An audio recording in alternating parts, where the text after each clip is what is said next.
Buenos días, hermanas y hermanos. Me gustaría en esta mañana terminar con una serie de 3 sermones que he predicado últimamente, 2 hasta ahora, y este sería el tercero, bajo un lema que comenzamos hablando acerca de la pasión, otro que hablamos acerca de la acción, y hoy me gustaría terminar con el tema que me gustaría tratar en el día de hoy, que tiene que ver con la misión. Así pues, si hablábamos de la pasión a la acción, pues en esta mañana lo completaríamos con de la pasión a la acción para terminar con la misión. Y en este sentido me gustaría que pudiéramos tener un tiempo para reflexionar. Cuando hablábamos acerca de la pasión, decíamos que este término surgía de aquel texto del apóstol Pablo a los Corintios, donde el apóstol Pablo afirmaba que el amor de Cristo nos constriñe, esa palabra tan especial, ¿verdad? Bueno, podríamos traducirlo de otra manera: el amor de Cristo nos apasiona.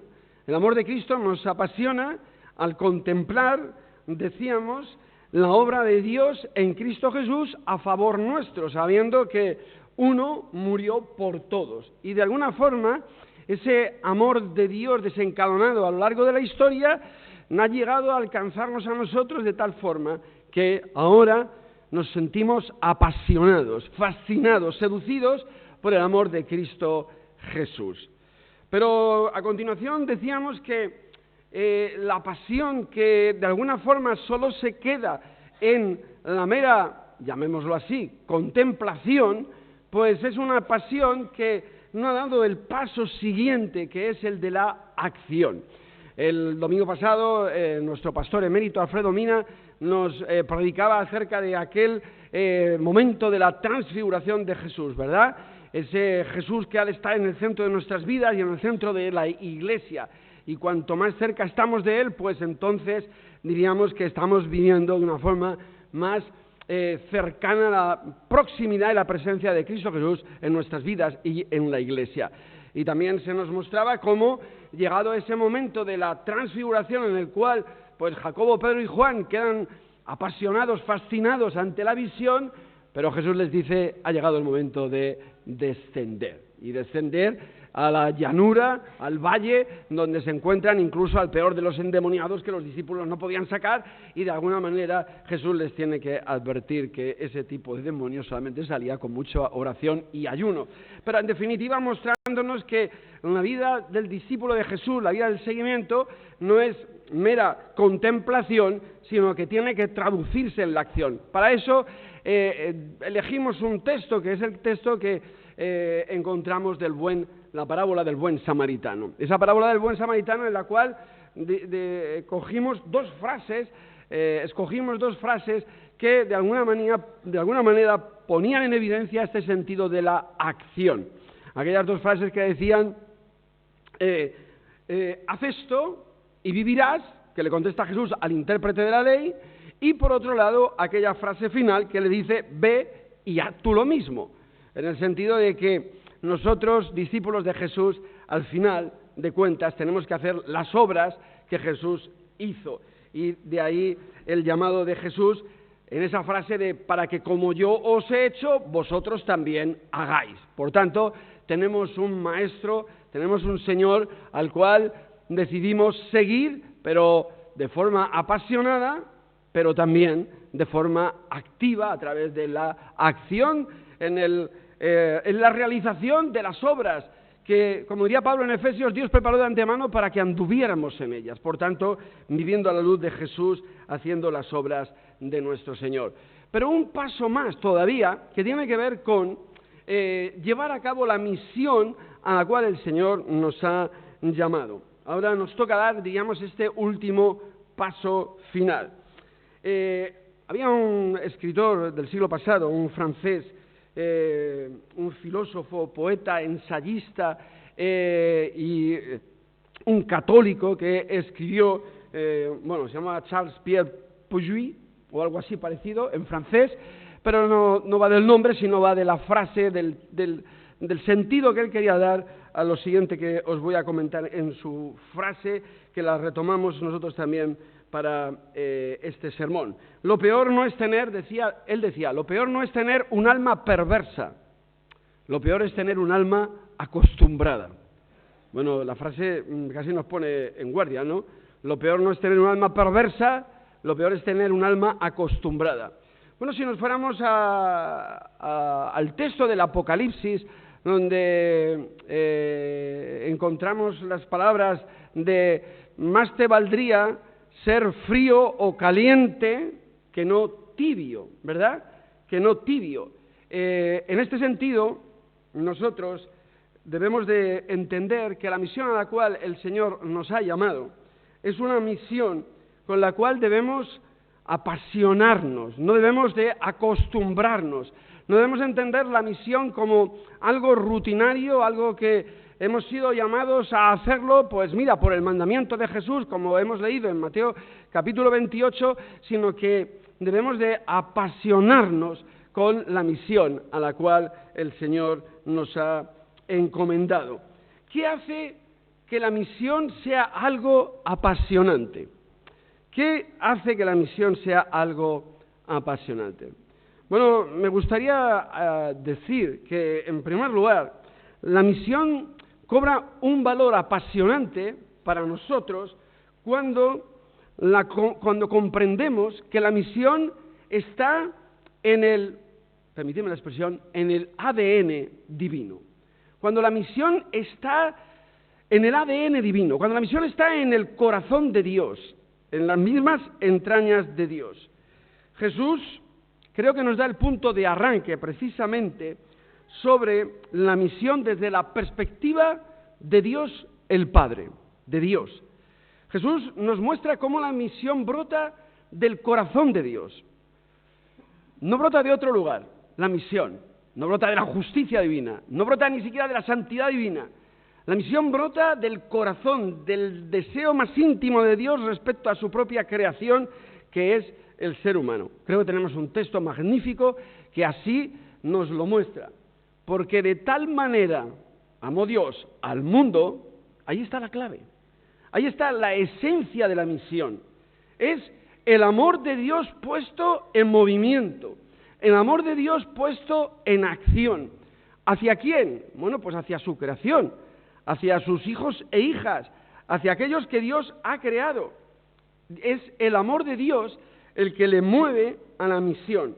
Y como decía, no le mueve un sentido de justicia divino o divina, ni por una exigencia moral de Dios mismo, sino que brota desde lo más profundo de su corazón, valga el antropomorfismo, valga la expresión en términos humanos, desde lo más profundo de Dios, desde el amor de Dios para con su creación, en concreto para con el hombre y la mujer.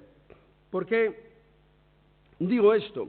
Pues lo digo porque entiendo que si la misión no surge desde las entrañas de Dios, desde el amor de Dios hacia los hombres, si surge desde la justicia o desde la santidad, probablemente entonces empezamos a ver al mundo con otros ojos distintos.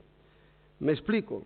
Cuando vemos al hombre y a la mujer, a nuestro prójimo, desde el amor, con los ojos del amor, entonces vemos al ser humano desde la misericordia, desde la bondad, desde la compasión, desde el reconocimiento, desde el respeto del otro, desde el amor de Dios hacia su propia creación.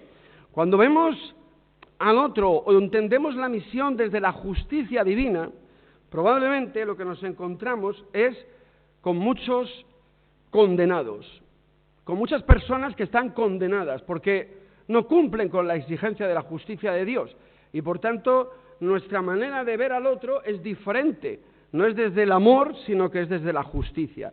Si lo vemos desde la moralidad, entonces probablemente lo que vemos delante son pecadores que se han de arrepentir, que no es que no sea cierto evidentemente, pero lo que vemos desde el amor son personas a las cuales Dios ama profundamente.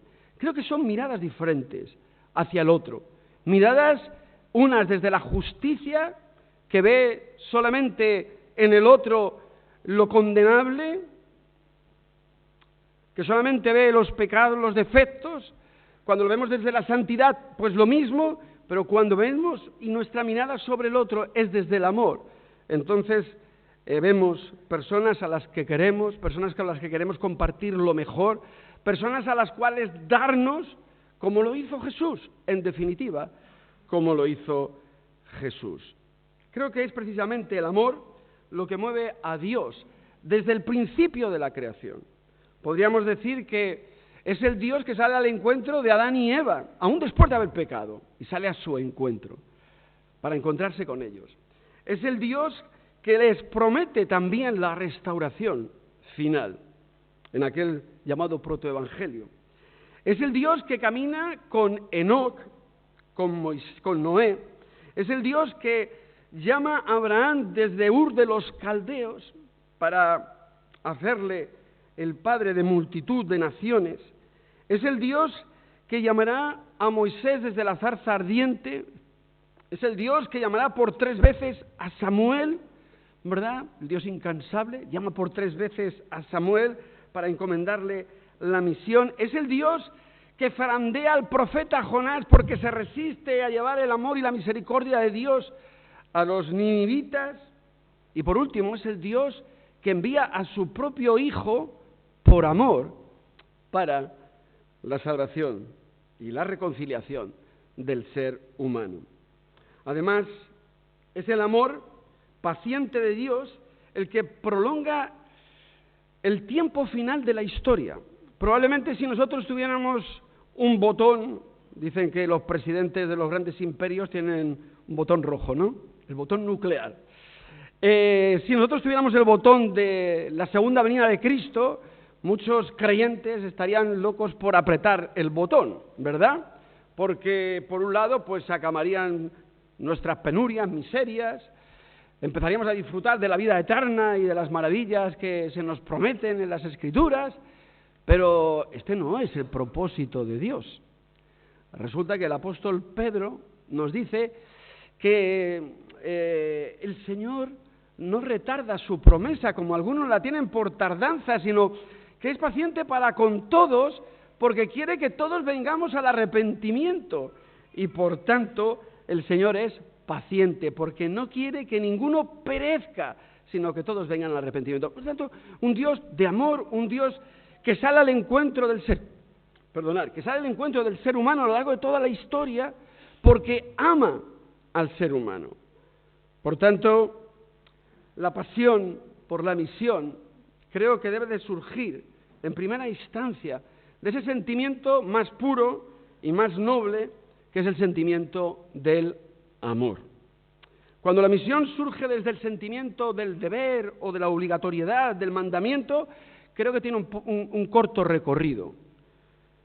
Cuando la misión surge del sentimiento de justicia, entonces me da la impresión de que puede ser una misión hasta peligrosa, porque solo ve culpables.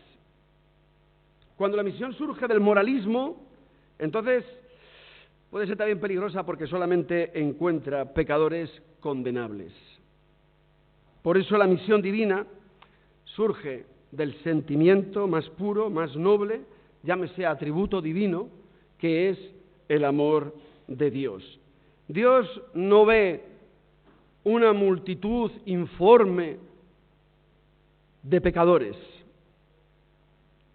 ve hijos e hijas desamparados, dispersos, a los cuales ama profundamente,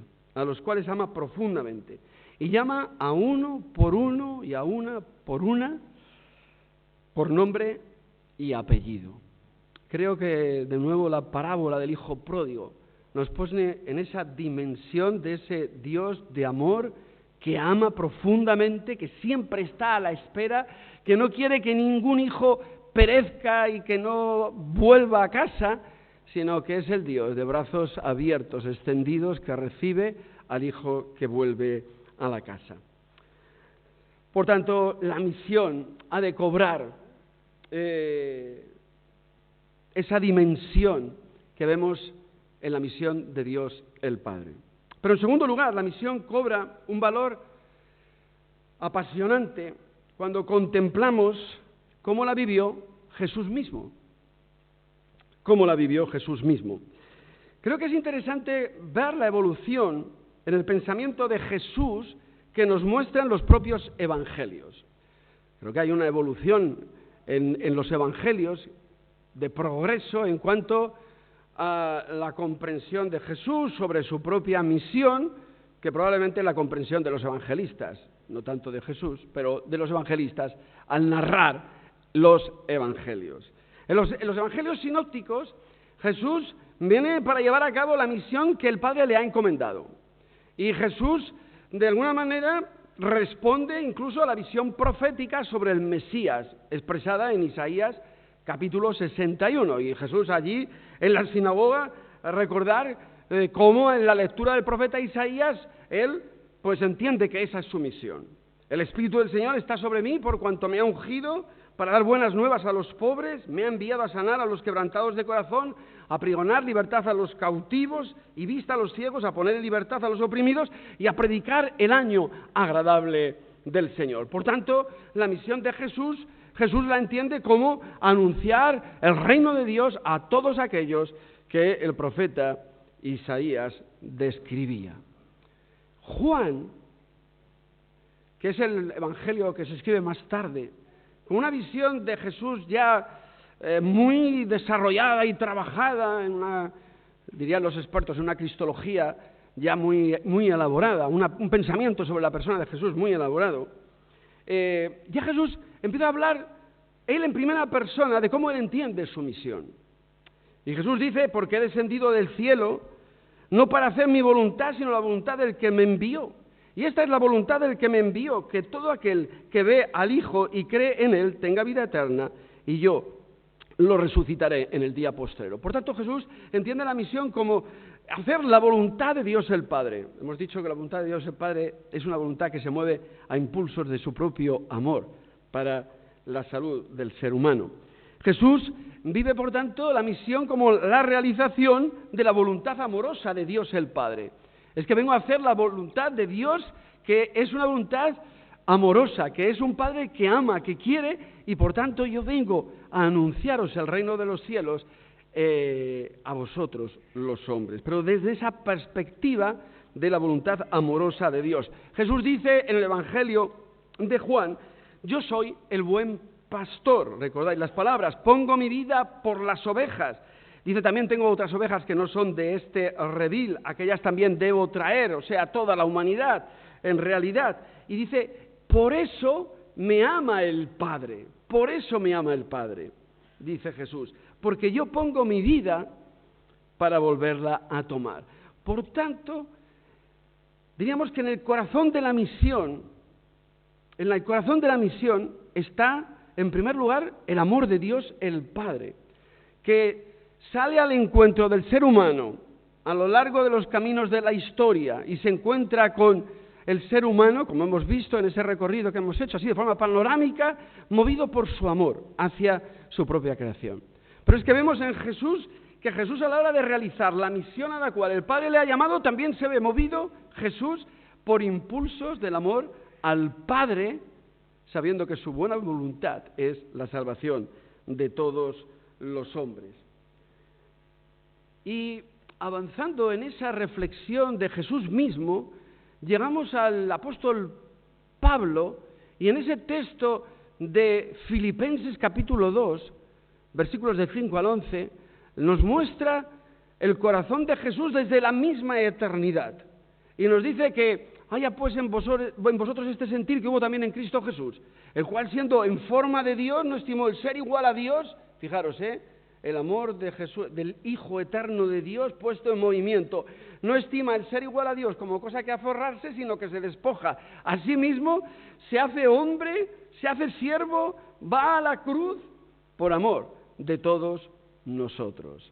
Por tanto, es el amor apasionado de Dios el Padre el que le mueve a la misión, es el amor apasionado del Hijo hacia sus semejantes, porque Él se encarnó y fue semejante en todo a sus hermanos, nos dirá el autor de los Hebreos. Y por tanto, ese amor apasionante de Dios el Padre, el amor apasionado de Dios el Hijo, es lo que mueve el corazón de la misión. Y en este sentido, creo que es en ello donde nosotros debemos encontrar también el sentido de nuestra propia misión, que debe de moverse a impulsos del amor hacia el ser humano, impulsos del amor hacia nuestro prójimo. Y luego hay que ponerle rostro, cara. El amor hacia mi hermano, hacia mi hermana, hacia mi primo, hacia mi vecino, hacia mi compañero de trabajo, hacia los que me rodean. Y es desde ese amor que nos mueve para compartir el mensaje, evidentemente, del Evangelio, porque nos sabemos llamados precisamente, como hemos leído en el texto de la Gran Comisión, a compartir con los demás el mensaje del Evangelio. Pero motivados ¿por qué? ¿Movidos por qué? ¿Por justicia? ¿Por moralidad? ¿Movidos por qué? ¿Por el deber? ¿Por el cumplimiento del mandamiento? Poco recorrido tiene todo eso. Y si acaso un recorrido equivocado. Y empezaremos a ver a los demás o como enemigos, o como condenados, o como gente incumplidora de la ley, inmorales, y un largo etcétera, que nos alejan del otro, en vez de verlos con los ojos de Dios y con el corazón, permitidme, de Jesús, que en vez de alejarnos, nos acercan y nos aproximan, porque Dios y Jesús ama al ser humano, a los pecadores, a los pecadores. ¿Qué nos debe de mover a nosotros a la misión? Bueno, pues la misión debemos dividirla de forma apasionante por sabernos colaboradores de Dios. Fijaros, dirá el apóstol Pablo en la epístola a los Corintios, 2 Corintios, capítulo 5, versículo 21, que somos colaboradores de Dios. Por tanto, lo que nos tiene que mover es el sentimiento que mueve a Dios mismo. Somos colaboradores de Dios en este sentido para anunciar las buenas nuevas de salvación. Por tanto, sabernos colaboradores de Dios en su obra eterna de amor hacia los hombres. Por consiguiente, dirá el apóstol Pablo, la razón que a él le mueve en la misión, ese amor que le constriñe, ese amor que le apasiona, dirá el apóstol Pablo pensando esto, que si uno murió por todos, luego todos murieron. Y este es su mensaje de la reconciliación que él anuncia y que también pone en nuestras manos. Y dice el apóstol Pablo, dice, y todo esto proviene de Dios, que nos reconcilió consigo mismo por Cristo. Y por tanto, encontramos la razón principal que ya hemos anunciado, que es el amor de Dios, del cual proviene la obra de la salvación. Así pues, me gustaría enunciarlo de una manera, y es que la misión es la resultante de dos amores. La misión es la resultante de dos amores. La resultante del amor divino de Dios el Padre, la resultante del amor del Hijo, al cual nos hemos de unir nosotros y unir también nuestro amor por nuestros semejantes, por nuestro prójimo, para compartir con ellos la misión. Es el amor encarnado que lo vemos en Jesús, el amor encarnado en nosotros mismos para llevar a cabo la misión a la cual el Señor nos ha llamado, anunciar a Cristo. Pero fijaros, para terminar con esta cuestión, a veces el anuncio del Evangelio no responde a motivos, diríamos, saludables. A veces, como diría el apóstol Pablo, algunos anuncian a Cristo por envidia y por contienda. Y es tremendo. Dice, con tal de añadir aflicciones a mis prisiones. Por tanto, no siempre las motivaciones de incluso anunciar el Evangelio son motivaciones sanas, buenas, que responden a impulsos de un corazón agradecido a Dios y amante como el de Dios. En aquella ocasión había quienes predicaban a Cristo, que parece una gran contradicción, por envidia y por contienda. Y además con el afán de hacer daño al otro, al que estaba predicando el Evangelio, como era el apóstol Pablo, y se veía en la cárcel. Por consiguiente, diríamos que, de nuevo, lo que nos debe de impulsar a la misión es precisamente el amor a nuestro prójimo, el amor a los demás. Dice el apóstol Pablo, pero los otros lo predican por amor, sabiendo que estoy puesto para la defensa del Evangelio. Algunos lo harán por motivaciones equivocadas, erróneas, espurias, pero predicar el Evangelio debe de ser movido por el impulso del amor. Y eso es predicar el Evangelio conforme al corazón de Dios, conforme al corazón de Cristo Jesús. Decía el escritor francés, lo peor no es tener un alma perversa, sino un alma acostumbrada. Podríamos reformular la afirmación diciendo nosotros, lo peor de la misión no es tener un alma perversa, sino acostumbrada. Algunos predican a Cristo por envidia y contienda. Por tanto, se puede hacer. Así podríamos recordar las palabras del Apocalipsis, como decíamos también al principio, aquella iglesia a la Odisea. Pues yo conozco tus obras, que ni eres frío ni caliente. Ojo, hemos dicho del corazón amante de Dios, que sale al encuentro del hombre por los caminos de la historia. Por eso, al ser humano, por el cual dio su propia vida. Y ahora nos toca a nosotros también apasionarnos con la misión.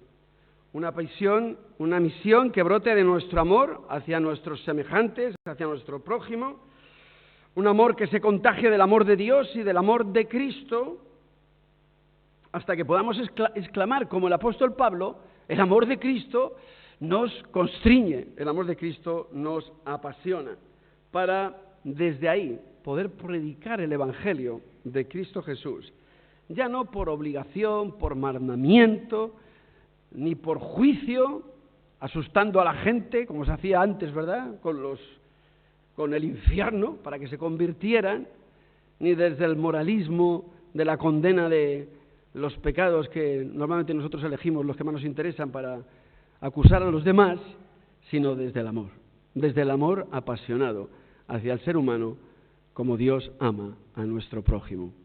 Pues que el Señor nos ayude a llevar a cabo nosotros la misión. Tenemos un proyecto, creo que muy interesante, muy bonito, los jóvenes y los derechos humanos, donde se muestra en nuestro deseo del respeto de los derechos humanos, de los derechos de los otros, nuestro amor hacia los demás. Porque no solamente queremos lo mejor para nosotros, sino que queremos lo mejor para los demás, como Cristo Jesús. Reflejos de la imagen de Dios que todo ser humano lleva en sí misma, por lo cual le hace digno de los derechos que le son inalienables, que le pertenecen, por tener la imagen de Dios en él, aunque haya caído.